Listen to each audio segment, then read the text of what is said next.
Último bloque de Ojo con los Medios. Ahora nos vamos a meter en temática de derechos humanos, porque esta semana se conmemora y se recuerda a los detenidos desaparecidos en todo el mundo. Es la Semana Internacional justamente del Detenido Desaparecido. En América Latina y en muchos países del mundo se sigue reclamando por verdad, memoria y justicia.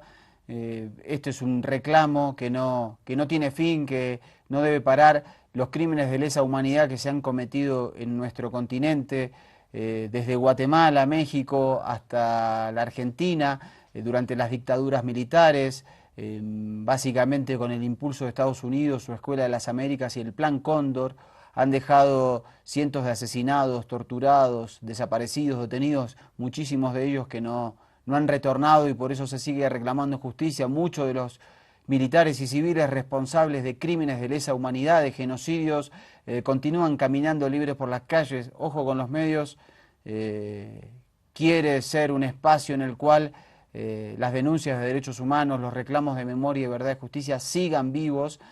Por eso lo reclamamos en todos los países de América Latina, incluido en Bolivia. Mañana la Asociación de Familiares y Detenidos de aquí de Bolivia organiza un encuentro en la COP. Quiero, por favor, querido Wilson, que pongas en pantalla el póster. Aquí está, esta es la convocatoria, Asociación de Familiares de Detenidos, Desaparecidos y Mártires por la Liberación Nacional, ASOFAM, y la Central Obrera Boliviana, la COB. En la Semana Internacional del Detenido Desaparecido realizan el taller Hacia una Comisión de la Verdad. El lugar va a ser en el auditorio de la COB, en la calle Pisagua, esquina Ingavi. Esto es el viernes 29 de mayo de 2015, entre las 14 y las 20 horas. Estaría bueno que si podés te acerques. Es una jornada importante, es una semana importante y Bolivia tiene que ir hacia esa Comisión de la Verdad para que se juzguen los crímenes de lesa humanidad. Recordemos, hay cientos de desaparecidos, los casos muy emblemáticos, los asesinatos de Luis Espinal, de Marcelo Quiroga Santa Cruz, de trabajadores, de obreros, de mujeres, amas de casa, de todo orden, y eso es por lo que se sigue luchando, por verdad, memoria y justicia. Uno de los casos emblemáticos es el de Monseñor Romero, que esta semana fue beatificado. Él fue asesinado por escuadrones de la muerte en El Salvador, un cura de origen oligárquico, pero que ante las injusticias que vivía El Salvador fue eligiendo la opción por los pobres. Fue asesinado un 24 de marzo de 1980 y miren lo que decía esta tapa del diario La Opinión de El Salvador en la época sobre Arnulfo Romero. Fíjese cómo los medios de comunicación, y por eso estos ojos con los medios, demonizaban y generaban matrices de opinión basadas en cosas casi delirantes. Ahora cuando veas esta tapa vas a ver por qué te lo digo.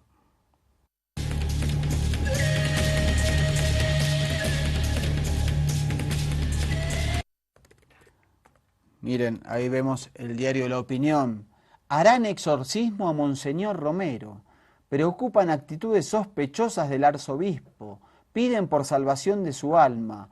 Mentes diabólicas dirigen a Monseñor, que se encuentra poseído por el espíritu del mal. Aunque usted no lo crea, esto no es una fabulación. Esto es un medio de comunicación, un diario, que publicó esto en la época porque Monseñor Romero estaba a favor de los pobres, había elegido la opción por los pobres e increíblemente de esta manera lo difamaban, de esta manera se organizaban operaciones de prensa para tratar de esta manera a un mártir de la causa de los pobres como Arnulfo Romero. Vamos a ver la siguiente nota, es de la agencia francesa y tiene que ver con justamente con la beatificación de Monseñor Romero. Marisa Martínez es una ferviente seguidora de Monseñor Romero. El salvadoreño murió por órdenes del gobierno de su país que le consideraba demasiado izquierdista. 35 años después y tras una gran oposición de la Iglesia Católica, desde este sábado será beato. Pero Marisa también carga con un pesado fardo. Su hermano Roberto D'Aubuisson fue quien mandó matar al clérigo. Yo no guardo rencor tampoco.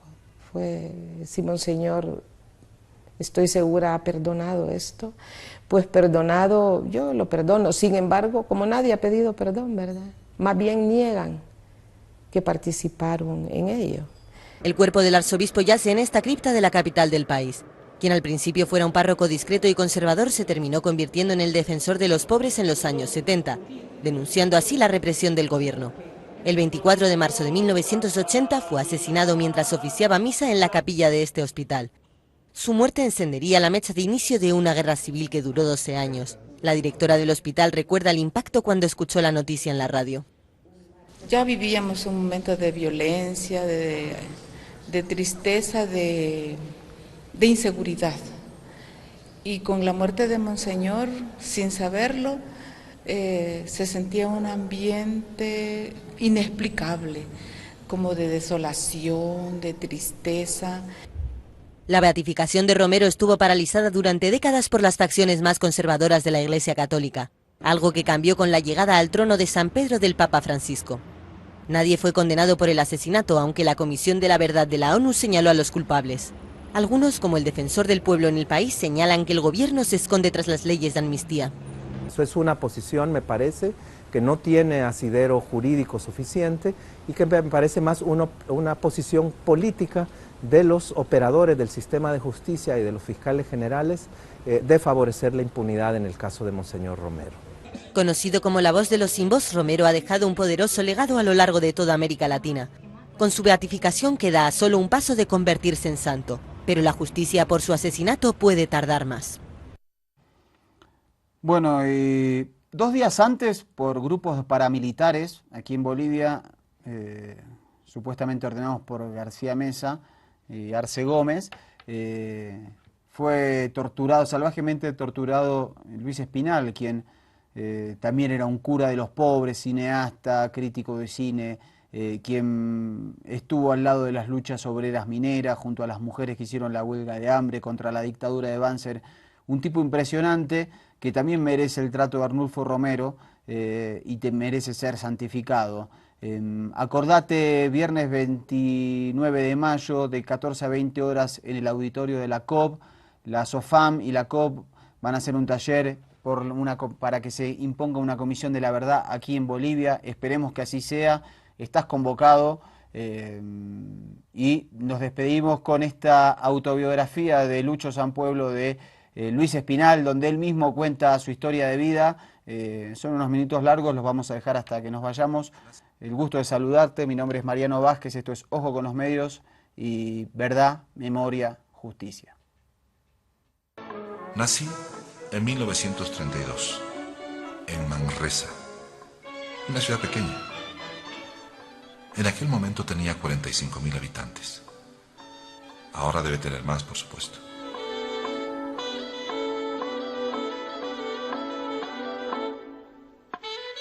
A mis 17 años empecé a estudiar para jesuita.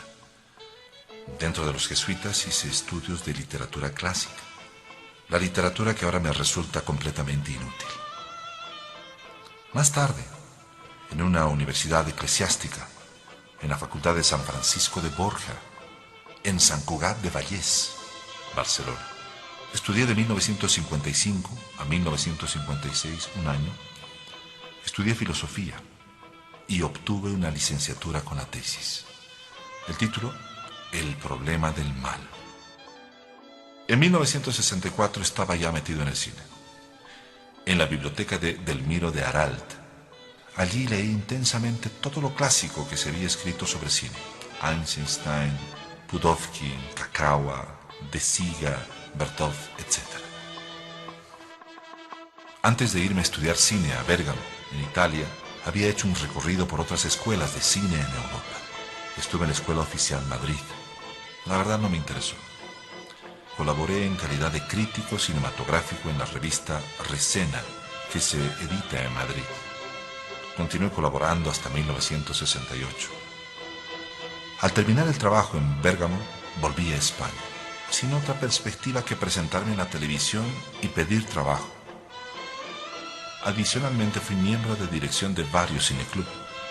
Mirador, por ejemplo, para profesionales y universitarios. Secuencia, que era un club juvenil, en Barcelona. Trabajé bastante en este sentido, formando nuevos críticos, organizando debates, etc.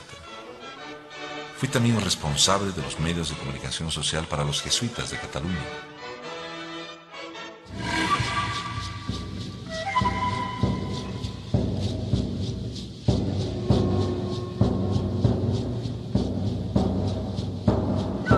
En 1968 me vine a Bolivia para enseñar periodismo en la Universidad Católica.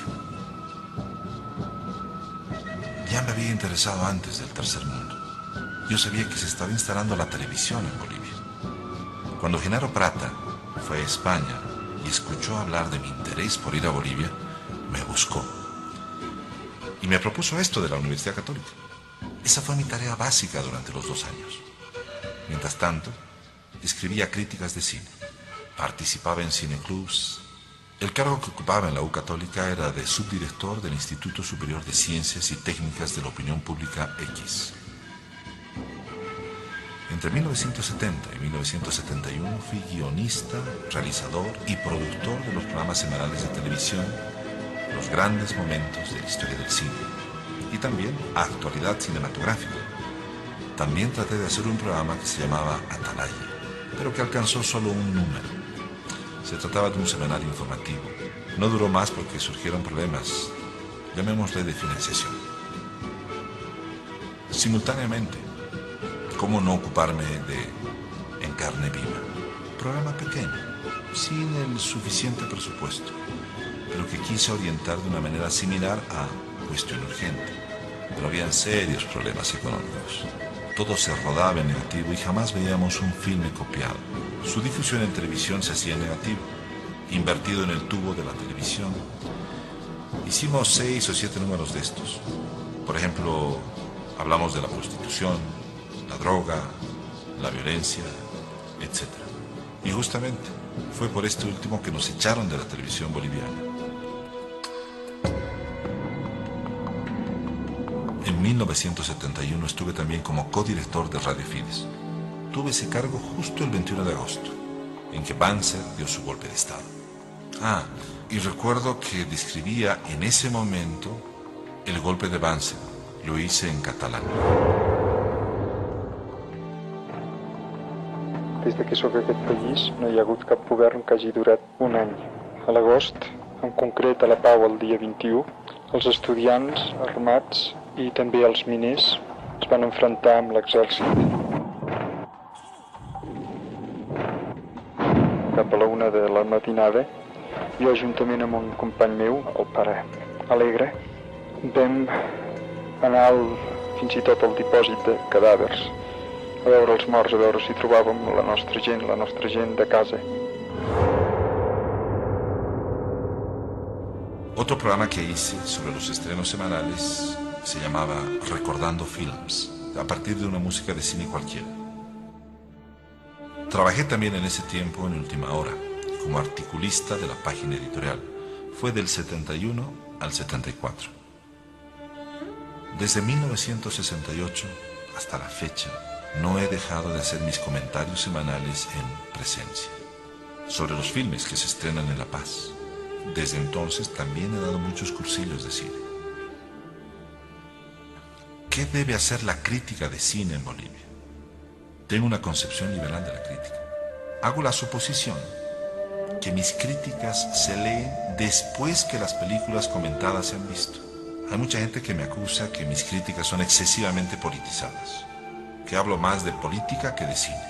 En realidad, no tengo ningún esquema preciso para hacer la crítica que hago, pero considero que el cine es un vehículo de ideas y que a la gente le meten ideas que refuerzan las ideas del sistema.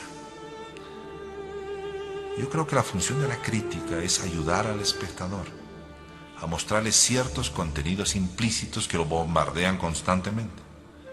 Personalmente, a mí también me encanta toda la parte formal del cine, el lenguaje, sus posibilidades, etc.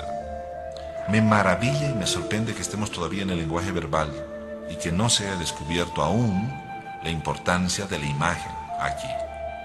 En ningún nivel de la enseñanza oficial existe cine como materia o como recursos de otras materias.